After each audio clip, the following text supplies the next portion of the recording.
Bonjour à tous et bienvenue sur la chaîne de So Tricot. Moi c'est Sofiana et aujourd'hui un nouvel épisode de Journal Créatif. Aujourd'hui nous sommes le 7 avril, nous sommes un mardi et il est midi précisément. Je tourne ce nouvel épisode de journal comme d'habitude, 2 semaines après le dernier. J'ai pas retenu la date mais il me semble que c'était 23 mars, quelque chose comme ça. Donc il y a 2 semaines qui se sont écoulées et j'ai fait quand même pas mal de choses. Donc au programme, on va avoir du tricot, de la couture, retour de la broderie et du crochet. Donc 4 loisirs créatifs différents et il y en a peut-être des nouveaux qui vont arriver aussi, mais je t'en reparle très très vite. On va commencer comme d'habitude par ce que je porte. Alors aujourd'hui c'est presque total fait main, en tout cas tout le haut. Donc je porte comme la dernière fois un modèle de chez Fil d'Art. Donc il faut croire que je ressors mes anciens tricots. Donc c'est un gilet. Voilà. Oups, et dans le dos il a cette particularité. Donc en fait c'est pas totalement un raglan et sur le bas en fait c'est un col V boutonné. Et que j'ai tricoté en Holzgarn Noble, donc c'est un fil laine et soie. Après c'est pas le côté soyeux brillant, là c'est plus comme de la bourrette de soie, donc ça a vraiment ce côté rustique en fait. Donc en fait j'avais acheté à la base cette laine pour faire un gilet très long et je trouve que le rendu ça allait pas pour ce genre de gilet assez fluide. Donc j'ai ressorti un des premiers bouquins de tricot que j'ai acheté, donc les Essentiel Mode de chez Fil d'Art. Et donc le gilet que j'ai tricoté c'est celui-ci. Donc c'est le tout premier modèle du livre. Et en fait ce livre il est sympa parce que il explique les modèles. Alors c'est des modèles à tricoter à plat, à coudre ensuite, hein, comme on a l'habitude chez Fil d'Art. Mais c'est vraiment des basiques et il permet de tricoter avec des échantillons différents. Donc chaque modèle est écrit pour 3 échantillons à chaque fois différents de chez eux. La plupart des qualités, c'est des qualités qui se font encore chez eux. On retrouve la Lambswool, la Partenaire 3,5 qui est très très connue. Et il y a plein de modèles sympas, donc j'avais ressorti pour pouvoir faire celui-ci. J'aime bien des fois me remettre un challenge couture pour m'améliorer, et puis en fait c'est des pièces qui tiennent très très bien dans le temps grâce aux coutures. Donc celui-là je le porte vraiment plutôt à la maison parce que je trouve qu'il a un côté un peu gilet de grand-père, rustique, super confortable. Moi la laine me pique pas, hein, mais il faut savoir que quand même ça a un toucher qui pique, je trouve. Et puis bah en fait elle me tient bien chaud. Donc ça pour le gilet. En dessous j'ai mon trop top d'Ivanes que vous avez déjà vu je ne sais combien de fois. Donc je vais pas le représenter. Mais voilà, pour la tenue de cool, on reste à la maison. C'est un peu une tenue un peu pyjama parce que j'avoue j'avais envie de tourner mais j'avais pas spécialement envie de m'habiller aujourd'hui. Donc on fait un entre-deux. Si toi aussi tu as des tenues mi-pyjama, mi-habillées, n'hésite pas à les partager parce que franchement on est pas mal à vouloir s'habiller comme ça en ce moment. Alors voilà pour mon blabla et puis on va commencer tout de suite. Pas spécialement d'actu pour ce tricot. En ce moment je travaille sur la gradation et l'écriture du patron du gilet que je vous ai montré la dernière fois. Je vais trouver un petit nom. Alors pas de surprise parce que j'ai déjà mis des petites photos sur Instagram, ça sera le sophistiqué. J'ai eu dans l'idée de, et puis c'est une abonnée qui m'a donné cette idée là aussi, c'est de garder le seau de mon seau tricot et de le décliner pour mes modèles. Donc là j'ai choisi le sophistiqué parce que je trouve que c'est un gilet près du corps avec de la dentelle qui fait quand même assez élégant. Donc voilà, je suis en train de bosser à fond là-dessus, j'ai fait une grosse partie. J'ai Elise de la chaîne Stitches qui est en train de me donner un petit coup de main pour revérifier tous mes calculs. Et j'ai tourné les tutos ce matin pour les techniques qui me paraissent un petit peu compliquées ou qu'on n'a pas l'habitude de voir. notamment les boutonnières renforcées qu'on voit jamais je trouve, et pourtant c'est hyper pratique. Donc j'ai tourné ça ce matin, journée tournage, ça va être journée montage après, on est content, c'est la journée sur l'ordinateur, j'adore. Donc voilà pour les actus, et puis on continue comme ça, je continuais les tutos et puis tourner tout ce que je peux tourner. Même si ça me manque très très très fort de quand même donner des cours. Allez, le tricot, sans surprise, ou peut-être que vous allez être surpris, je suis restée monoprojet. Oui, donc je suis toujours sur le Once and Floral de Maxime Cyr, que j'ai énormément avancé, mais là je suis en mode machine. Donc c'est à dire que je te montre mes progrès. Donc voilà, on a le corps là, j'ai mis sur un câble pour pouvoir montrer un peu l'étendue. Et j'ai fait les 2 manches. Yeah! Donc je suis en mode machine, c'est-à-dire que là j'ai que du jersey à faire. Et tu n'es pas sans savoir que je n'aime pas faire que du jersey. Et je le reconfirme. Oh, comment c'est long, j'en peux plus. Franchement, j'ai besoin d'être stimulée intellectuellement, et le jersey pour moi c'est peut-être un petit peu trop méditatif. Hein. Moi j'ai besoin que le tricot me fasse penser à autre chose et pas à rien. Parce que ça marche pas dans ma tête, il y a toujours un truc. Donc là le jersey comme ça c'est une éternité pour moi. Je comprends très bien qu'il y a des gens qui adorent faire ça, mais pour moi c'est la torture. Donc du coup je me suis restée comme une ligne de conduite de rester en monoprojet, et tant que je n'aurai pas fini celui-là je ne passerai pas à autre chose, parce que je me connais. Si je commence à lancer un tricot avec des torsades ou de la dentelle, c'est mort, je vais vouloir faire que ça et je vais pas retourner sur mon jersey 3 km de long là pour faire un pull assez long. Donc ce que j'ai fait après avoir enregistré, j'ai tout de suite fait le col. En fait j'avais fini tout mon... j'avais 50 grammes, j'avais fait juste une demi-pelote. J'avais fini mon 50 grammes, et du coup moi ce que j'aime faire quand je tricote des pulls, c'est commencer par faire les finitions de col et les manches. Comme ça je peux vraiment essayer mon pull et voir comment il tombe. Donc là j'ai tricoté le col, donc en fait c'est un col qui est tricoté, on reprend les mailles, tricoté en double et cousu à l'intérieur. Donc ça fait un double col super beau, moi j'adore, je trouve ça vraiment les finitions un peu à l'ancienne mais hyper élégantes. Donc voilà pour le col, il tombe très très bien, il n'est pas trop haut je trouve, en tout cas pour moi. C'est le rendu que j'avais envie. Et puis bah voilà, j'ai fait une couture classique. Ensuite j'ai commencé à faire les manches, et j'ai modifié les manches parce que je voulais des manches qui soient un peu bouffantes. Donc ce que j'ai fait, c'est que j'ai repris les mailles au niveau de l'emmanchure et j'ai tricoté tout droit sans faire de diminution jusqu'au coude à peu près, donc 22 cm pour moi. Et une fois arrivée au coude, j'ai changé de taille d'aiguille. Donc j'ai pas fait d'augmentation, j'ai juste choisi d'augmenter ma taille d'aiguille pour avoir un échantillon un petit peu plus aéré. Comme ça fait des manches ballons, mais c'est pas non plus extravagant, hein. Ça change juste allez, 2 cm il me semble quand j'avais fait les calculs. Donc du coup on a bien l'effet bouffant, je pense que vous le voyez un petit peu. Et après j'ai diminué toutes les mailles. Et après j'ai refait des diminutions pour tomber sur le nombre de mailles qui était recommandé dans le patron pour faire mon poignet de manche, et j'ai fait les 7 cm et demi qui sont recommandés dans le patron. Donc là mon poignet de manche et mes manches. J'ai fait la deuxième aussi, hyper motivée hein, à fond. Parce que du coup le fait que ce soit des manches bouffantes, c'est aussi des manches plus longues à faire parce qu'on tricote un tube tout droit. Donc voilà. Et pour vous dire, j'ai utilisé un petit peu plus d'un écheveau. Je pense qu'en tout je dois avoir 110 grammes, peut-être 120 grammes dans le col et les 2 manches. Donc ça, j'ai quand même bien tricoté hein. Pour les aiguilles, moi pour les manches, à l'inverse de toutes les podcasteuses qui existent dans le monde du tricot, j'utilise des doubles pointes.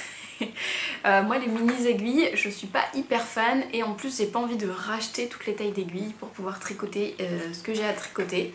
En général j'aime faire avec ce que j'ai dans mes placards et moi j'aime beaucoup les doubles pointes, je trouve ça vachement plus pratique, je préfère au Magic Loop.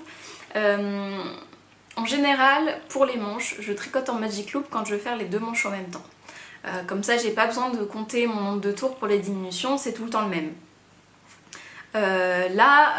Comme j'avais pas de diminution à faire, je me suis dit que je serais quand même plus facile de faire chaque manche séparée parce que comme ça j'ai pas tout le poids du tricot à tourner. Donc j'ai préféré prendre mes doubles pointes. Donc j'avais acheté un kit, c'est un kit Knit Pro que j'avais acheté sur le site de Bergère de France. Et j'en suis super contente, les aiguilles glissent bien, on a une couleur à chaque fois de taille d'aiguille, c'est hyper futile mais on est content. Et encore plus content quand on peut assortir les aiguilles avec la couleur de son tricot. Oui, oui, oui. Donc voilà, donc moi je tricote à 4 aiguilles. Et là pour ce pull là, donc le corps je le tricote en 3,25 pour avoir le bon échantillon. J'ai pas de 3,25 dans mes aiguilles double pointe, donc je suis passée en aiguille 3. Alors, dans mon cas c'était pas dramatique parce que comme je fais une manche bouffante, j'avais déjà quand même une certaine circonférence, donc passer en 3 plutôt que 3,25 c'est pas très grave, ça se voit à peine dans le changement. Dans le changement du tricot. Une fois bloqué je pense que ce sera pas perceptible. J'ai du coup peut-être une manche un tout petit peu plus petite mais qui a quand même déjà pas mal d'aisance. Et après je suis passée en 3,5 et j'ai repris les 3 pour faire les côtes. Donc voilà pour les manches. Je vais essayer de tout écrire sur Ravelry pour une fois si jamais vous voulez faire les mêmes modifications que moi. Je sais que je suis pas très assidue sur Ravelry. Mais bon, il va falloir, c'est comme les photos, je m'y mets, hein, je m'y mets. Donc voilà pour les manches, j'ai à peu près fait une manche en une semaine à chaque fois. Ça a été à peu près ça, voire 4-5 jours, sachant que je ne tricote pas toute la journée, encore une fois. Mais il a fallu quand même pas mal de séries. Et du coup j'ai attaqué le corps, j'ai fini ma manche vendredi, j'ai attaqué le corps samedi matin. J'ai fait Speedy Gonzalez du tricot, Anna tu m'inspires. Donc en fait j'ai là rejoint ma nouvelle pelote à cet endroit là. J'ai déroulé 20 cm de jersey là ce week-end, entre samedi et dimanche. J'ai fait que ça, j'en pouvais plus. Je vous ai dit, j'essayais d'être une machine hein, parce que je veux vraiment le porter ce pull. Et le jersey, bah voilà. Donc je tricote à fond histoire de me voir avancer. Et puis bah, de finir ce jersey. Vous sentez le désespoir en moi. Donc voilà, j'ai fait 20 cm, ça m'arrive jamais. Là j'ai vraiment passé mon week-end dans mon canapé à tricoter, à regarder des trucs. J'ai pas fait de couture, pas de broderie, rien du tout. Vraiment que du tricot. C'est très rare quand même. Mais du coup ça m'a permis de bien avancer, donc je suis contente. Donc je ne vais pas faire la mesure indiquée dans le patron. Normalement Maxime Cyr il indique de faire 39 cm pour ma taille avant les côtes. Je fais 1,57 m, 39 cm c'est vraiment très long pour moi pour un pull, c'est-à-dire que ça m'arrivera déjà sous les fesses, chose que non, surtout qu'après il y a quand même 6 cm de côte, donc si je veux pas avoir une tunique, je vais pas faire ce nombre de centimètres là. Donc en fait j'ai comparé avec le docker que je porte énormément, donc de Alice Hammer. Là j'ai ressorti le bouquin, elle indiquait 26 cm sous les emmanchures, sachant que le gousset fait 4 cm, donc 30 cm à peu près. Je vais faire les 30 cm et je ferai les 6 cm de côte, parce que sur le docker c'est exactement pareil et j'adore la manière dont il tombe. Donc je vais faire comme ça. Donc là je suis à 22 cm, j'arrive, je vais y arriver. Peut-être ce soir j'aurai fini le jersey, qui sait. Ou cette semaine en tout cas. Et tu le verras fini très vite. Donc je pense que je vais avoir assez de laine. J'avais un petit peu peur. Parce qu'au début je voulais faire un pull cropped. Au final je me dis que non, autant utiliser ma laine. Et puis que si je le veux plus court je le rentrerai dans mes pantalons ou dans mes jupes. et puis ça fera très bien l'affaire, mais au moins si j'ai envie d'avoir un pull normal, je serai pas embêtée. Donc voilà, il me reste là, il doit me rester à peu près 40, entre 30 et 40 grammes là pour finir mon pull, donc normalement je pense que ça devrait le faire. Au pire des cas, au pire du pire, je pourrais faire les côtes du bas en blanc. Voilà, ce sera pas moche. Donc voilà, et donc pour l'instant j'ai tricoté un écheveau et demi. Donc là c'était mon deuxième écheveau et après j'ai plus rien. On verra. Faites des paris. Et pour le tricot du coup c'est tout. Et comme forcément je désespère avec tout ce jersey, j'ai 1 million de trucs en tête. Donc je traîne beaucoup sur Ravelry, il faut le dire. Avec en tête d'utiliser ce que j'ai dans mon sac, les restes, parce que j'ai plus d'écheveau après, j'ai plus que la quantité pull que j'ai acheté pendant mes vacances en Bretagne. Donc là j'essaye de lui trouver un projet. Le problème c'est que j'ai pas fait d'échantillon, donc je sais pas encore vraiment la qualité de laine que c'est. Et puis bah sinon là comme je suis en train de tricoter de la fingering en jersey, je rêve de pulls en DK voire en worsted avec des torsades. Je suis incorrigible. Donc j'ai quand même le Pom Pom Mag qui me regarde avec le Nightingale par exemple. J'ai pas de laine pour tricoter ça. J'ai même essayé de chercher des modèles pour détricoter un snood que je mets plus, que j'avais tricoté en Aran pour pouvoir faire des chaussettes. C'est pour vous dire... Francis me réclame ses chaussettes aussi, donc ça va arriver, mais malheureusement c'est aussi du jersey. Quand est-ce que je vais me sortir de tout ça? Je ne sais pas. Et donc bah, pour quand même avoir le côté créatif, je me suis lancée on commence par la broderie. J'avais plus rien à broder, j'avais envie de m'y remettre. Comme en ce moment il faut rester chez soi, je me suis dit que c'était le bon moment de customiser ma veste en jean puisque je n'ai pas besoin de m'en servir aujourd'hui et dès qu'on pourra ressortir, je serai hyper contente d'avoir ma veste en jean customisée. Ça fait très longtemps que je t'en parle et que je te dis qu'il faut que je m'y mette et du coup c'est une chose faite. Donc j'ai fait... après avoir passé du temps sur Ravelry, passons du temps sur Pinterest, hein, on se refait pas. Donc j'ai cherché sur Pinterest des inspirations de motifs que je pourrais faire. Et du coup, je suis partie sur un motif fleuri. Pour tout ce qui est du déroulement, comment je trouve mes motifs, comment je choisis mes couleurs, comment je transfère ma broderie, etc. Tout le déroulé d'une broderie. Je vais faire des stories et peut-être une IGTV. J'y avais pas pensé, mais je me dis peut-être ce sera plus pratique ou une vidéo sur YouTube. En tout cas, j'ai dit sur Instagram que j'expliquerai comment je fais pour faire tout ça. Et donc une fois que j'aurai fini l'arrière de ma veste en jean, j'ai envie de broder le devant et du coup je prendrai le temps à ce moment-là de tout filmer parce que là j'ai commencé trop vite pour pouvoir après tout rattraper comme il faut. Donc sans plus attendre, ma veste en jean avec ma broderie. Donc là ma veste en jean ne ressemble plus à rien parce que j'ai tout enroulé, les manches etc. pour pas que ça me dérange. Parce qu'en fait c'est quand même assez lourd à porter. Hop là, bah du coup je l'ai enlevé. C'est quand même lourd à porter. Déjà c'est une veste qui est lourde de base. Donc là pour broder dessus, hein, c'est un peu galère. Et donc pour ma broderie, j'ai choisi un modèle de fleurs de cerisier japonais, donc des sakura. Donc là tu vois pas tout le modèle, mais je t'insérerai du coup l'image de base.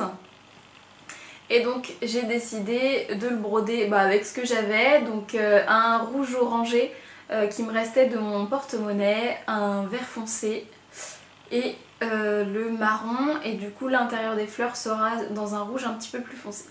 Donc j'en ai déjà fait un bon bout. Donc là je fais exclusivement du point de tige. Donc pas hyper facile parce que du coup dans tous les arrondis etc. C'est un peu galère, mais du coup ça m'entraîne à être très précise et à justement gérer tous ces arrondis pour que ça ait un rendu sympa. Donc Du coup là, tout ce motif là il descend dans le dos de ma veste en jean.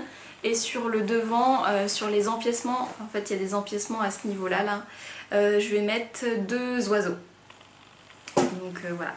Et donc bah, les oiseaux, tu verras quand je ferai la vidéo. Pour les couleurs, pour avoir un aperçu à peu près du rendu de ce que ça va donner sur ma veste en jean. Voilà. Parce que c'est l'inconvénient d'avoir le...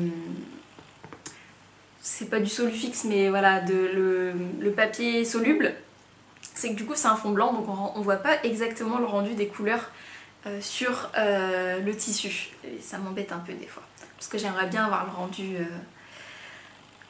j'ai peur en fait que mon jean soit tellement foncé que les couleurs ne ressortent pas vraiment. Après je me dis quand même le rouge ça devrait bien se voir. Peut-être que le reste sera plutôt subtil, c'est pas une mauvaise idée non plus. J'ai hésité entre remplir les fleurs ou pas et je pense que je ne vais pas les remplir parce que ça va être 3 fois trop long, j'ai pas assez de fil et puis bah, c'est un style aussi, juste les lignes comme ça. Donc voilà sur quoi je travaille en ce moment, sur la broderie. J'en suis assez contente. Ça pour le coup c'est méditatif pour moi. Voilà, pas besoin de méditation, je fais de la broderie et c'est très bien comme ça. Alors j'en ai pas du tout fait cette semaine parce que j'avais vraiment envie d'avancer mon pull. Mais je la reprendrai à l'occasion parce que c'est hyper sympa à broder et je pense que ça va vraiment bien rendre sur ma veste en jean. Donc le défi d'artisane, recyclons avec artisane est terminé, mais le but c'est quand même de continuer d'utiliser toute sa garde-robe, de customiser, de repriser, etc. Donc ça c'est un projet qui me tenait à cœur, donc moi je continue et je posterai encore avec le hashtag recyclons avec artisane parce que ça donne de super idées aussi de pouvoir voir ce que les gens ont fait, à quoi ils ont pensé et comment ils reprennent leurs vêtements. Donc voilà pour la broderie. Et ensuite la couture. Alors, en couture, il y a un patron qui est sorti dernièrement de Petit Patron qui s'appelle le gilet Isidore, sur lequel j'ai quand même eu un coup de cœur, j'ai trouvé ça à la forme vraiment sympa.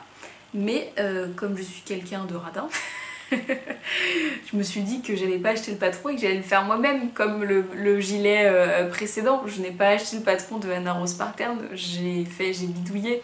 Voilà, donc comme j'aime bien chercher... et ben j'ai préféré bidouiller qu'acheter un patron. C'est pas forcément recommandé, hein. Voilà, les créateurs ont quand même besoin qu'on leur achète leur patron, on est d'accord. Mais l'inconvénient ou l'avantage entre guillemets aussi de le faire soi-même, c'est de vraiment avoir une démarche de recherche derrière et de test et de voir de quoi on est capable, parce que oui ça prend beaucoup plus de temps de bidouiller, on n'est pas sûr du résultat plutôt que d'acheter un patron tout fait. Donc voilà, donc à vous de voir si vous aimez hacker ou si vous voulez racheter un nouveau patron. Moi je sais que quand j'ai déjà des bases, je préfère le faire moi-même. Donc c'est une chose que j'ai faite.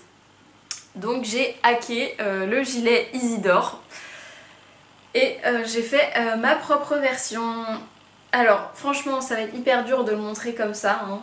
Donc les vidéos portées seront beaucoup plus parlantes. Donc de base le gilet c'est un gilet long, on peut le faire court dans le gilet Isidore aussi, avec des manches bouffantes. Il y a une possibilité de faire un cache-cœur et puis il me semble que c'est à peu près tout. Donc moi ce que j'avais craqué c'était les manches bouffantes. On est encore sur un thème, hein, sur celle-ci et sur mon pull juste avant. J'avais vraiment envie de faire un gilet avec des manches bouffantes et un gilet long. Parce qu'en fait j'en ai pas dans ma garde-robe et j'avais envie d'essayer de voir si ça pouvait aller avec mes tenues en fait. Donc premier test. Donc j'avais acheté cette maille chez Toto Tissu en solde, donc je dois en avoir pour 3 € le mètre à chaque fois. Alors c'est une maille polyester, vraiment 100% polyester, hein, ça se sent en plus. Avec mon chéri on n'est pas d'accord, bleu marine ou violet. Moi personnellement je le vois bleu marine, lui il le voit violet, mais c'est vrai que dans la vraie vie il a quand même un côté électrique que là on voit pas. Donc voilà, et Donc j'avais 3 mètres de ce tissu là, donc je me suis dit que je pouvais me permettre d'essayer de faire un test de ce gilet comme l'autre en fait. Donc je suis repartie encore une fois de ce bouquin qui s'appelle Coudre le stretch de Marie Poisson, qui est une bible du jersey, hein. Je suis vraiment contente de l'avoir acheté et de m'y être plus pensée dernièrement depuis que j'ai ma surjeteuse en fait, parce que les modèles sont bien coupés, c'est bien expliqué et il y a plein de petites astuces pour vraiment utiliser au max les capacités que peut avoir ce genre de tissu. Donc je suis partie encore une fois du modèle Jeannette. Donc Jeannette, normalement c'est une marinière, voilà. Et donc j'en ai fait un gilet à pan avec des manches bouffantes. Rien à voir, on est d'accord. Alors comment j'ai fait ça? Parce que là c'est une sacrée aventure. J'ai commencé par modifier les pièces de dos et de devant pour les allonger. Donc en fait il me semble que j'ai des pièces qui font 80 cm de long. Donc c'est un gilet qui m'arrive mi-cuisse. Donc 1,57 m encore une fois, hein. Donc pour les grandes, il va falloir vraiment allonger les pièces. Donc en fait j'ai allongé les pièces devant, j'ai enlevé le cintrage, j'ai fait des pièces toutes droites, pas la peine pour un gilet, et j'ai fait un V sur le devant pour que les pans au niveau des jambes soient plus larges que ceux du devant. Comme ça c'est un joli tombé. Donc en fait j'ai juste tracé une ligne en diagonale qui rejoint le bas du gilet. Donc c'est tout pour les pièces devant. Et pour les pièces de manche, au début j'avais oublié de les modifier. Donc ça n'allait pas du tout, parce que du coup ça faisait pas l'effet bouffant. Et donc j'ai dû tout défaire, donc défaire tout mon surjet et tout recommencer. On est content. Heureusement que j'avais de la marge dans mon tissu, hein. Donc après, du coup au niveau des manches, j'ai appris que ça s'appelait pas des manches bouffantes, mais c'est en fait des manches pagodes, parce que une manche bouffante, normalement, elle est bouffante au niveau de l'épaule et pas des poignets. Donc on est sur une manche pagode, et le principe en fait c'est de faire une manche en forme de trapèze, donc qui est beaucoup plus large sur les poignets, qu'on va venir ensuite froncer et ajouter un bracelet de manche. Donc c'est une chose que j'ai fait. J'ai rajouté à peu près 15 cm de chaque côté de la pièce de manche, c'est quand même pas mal. Donc j'ai tout... j'ai assemblé en rond et j'ai froncé après. Donc du coup j'ai cousu le dessous de ma manche et j'ai froncé après avec un fil de fronce classique, et j'ai fait un poignet de manche. Donc mon poignet de manche en fait il est doublé, donc je suis venue faire un rectangle qui faisait 16 cm par 20, donc je suis revenue coudre, replier en deux pour avoir un vrai bracelet de manche. Voilà. Et donc ensuite il n'y a plus qu'à assembler et surjeter. Donc là j'ai assemblé les manches après avoir cousu les côtés. Donc en fait c'est plutôt un montage de chaîne et trame plutôt qu'un montage jersey. En général le jersey, les manches sont à plat et on coud du début de la manche jusqu'au bas du corps. Sauf que là comme j'avais déjà monté mon gilet et qu'en fait je me suis juste trompée sur les manches, j'ai juste défait les manches que je suis venue assembler après. Ça a très bien fonctionné, c'est juste un tout petit peu plus difficile de gérer les arrondis avec la surjeteuse, mais franchement j'ai eu aucun souci. Ensuite pour les finitions, je voulais un truc qui soit quand même super propre, parce que comme c'est un gilet qui reste ouvert, qui n'a pas de boutonnage, je voulais que l'intérieur soit nickel. Donc ce que j'ai commencé par faire, c'est j'ai un surjet sur tout le bas de mon gilet, que je suis venue après replier pour faire un ourlet. Donc en fait c'est un ourlet simple. Voilà. Donc une fois que j'ai fait l'ourlet, je suis venue assembler la bande de boutonnage. Donc j'ai mesuré toute l'envergure de mon gilet, donc du début du corps en passant par l'encolure et en redescendant. Et une fois que j'avais cette mesure là, je suis venue la reporter et faire un rectangle avec la largeur que je voulais. Donc là il me semble que j'avais fait 8 cm pour avoir une bordure qui soit aussi large que mon ourlet, que je suis venue assembler du coup à mon col. Donc là comme la mesure était quand même assez grande, en fait j'ai fait une couture au milieu. Il me semble que le gilet cannelle de Christelle Benetou, il est construit comme ça. Donc je suis venue l'assembler tout le long et j'avais mon gilet. Donc au final c'est un hack qui n'est quand même pas si difficile à faire. je trouve.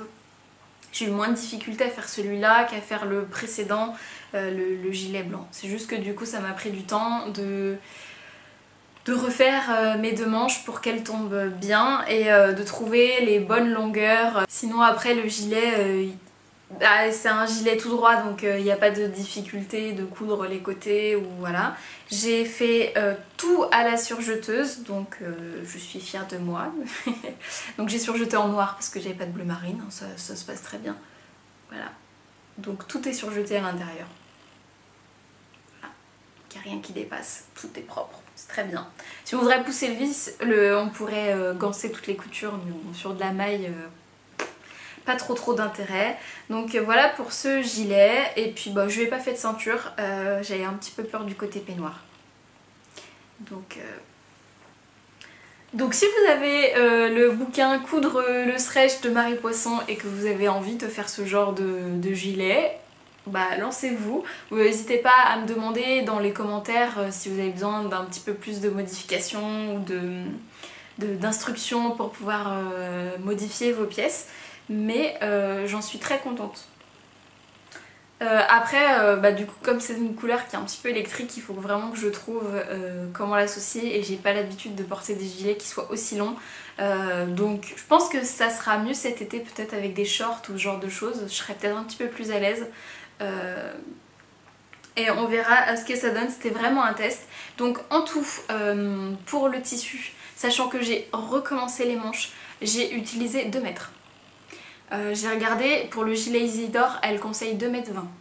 Donc c'est pour vous donner une indication. Je pense qu'on peut utiliser beaucoup moins de tissu dans ce qu'elle fait. Après, je ne connais pas du tout ses pièces, donc je ne sais pas comment elle les agence sur son tissu.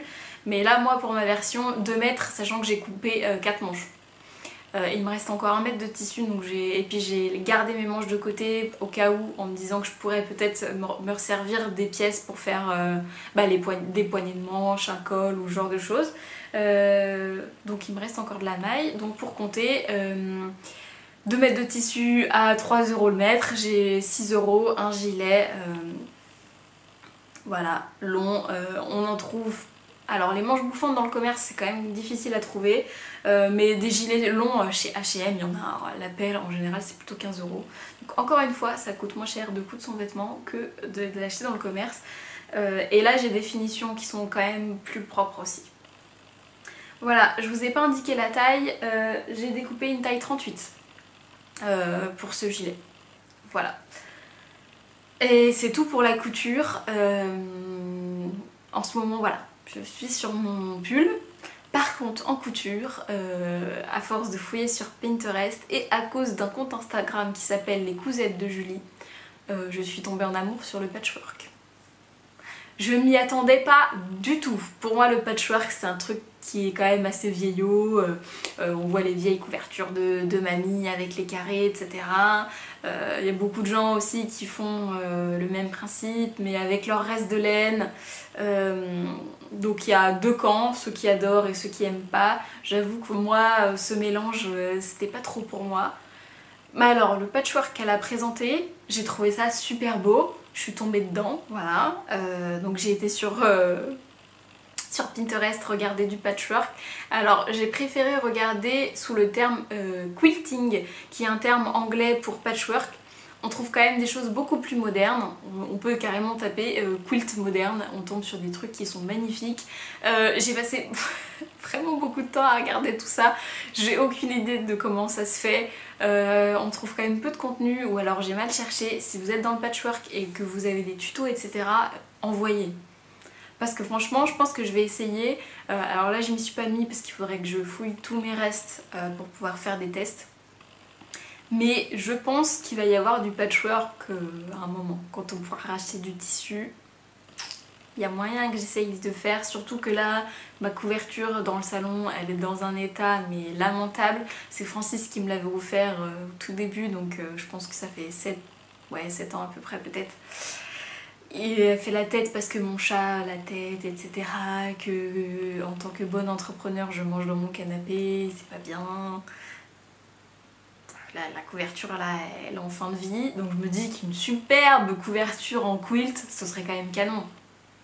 Ça fait un super accessoire.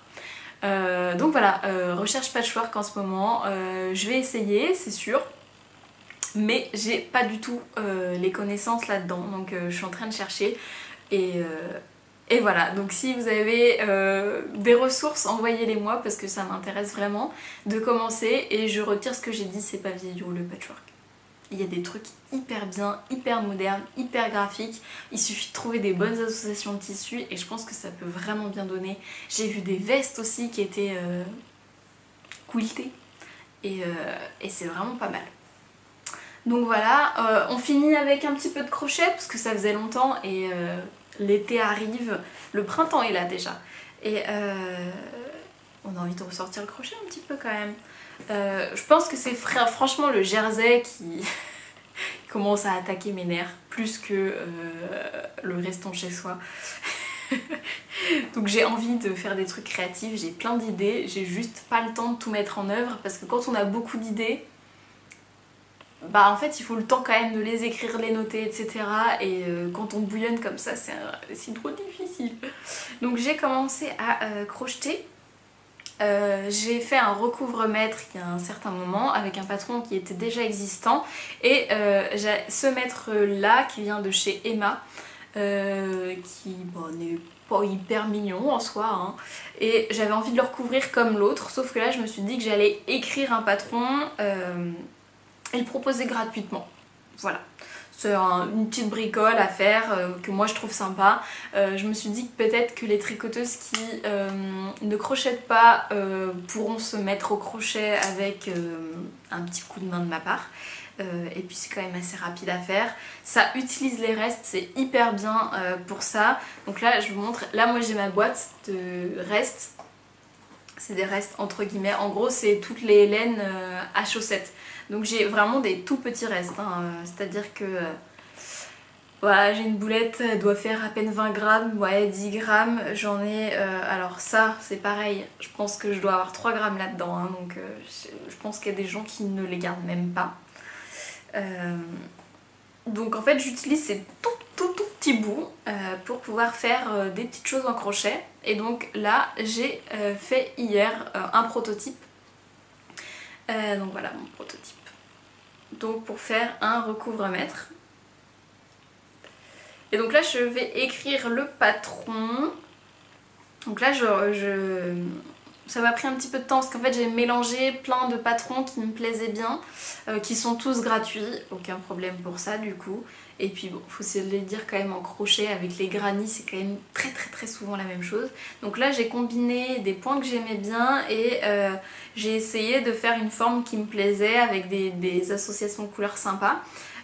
Donc en fait le mètre il va se retrouver ici, le rose va venir se replier en fait.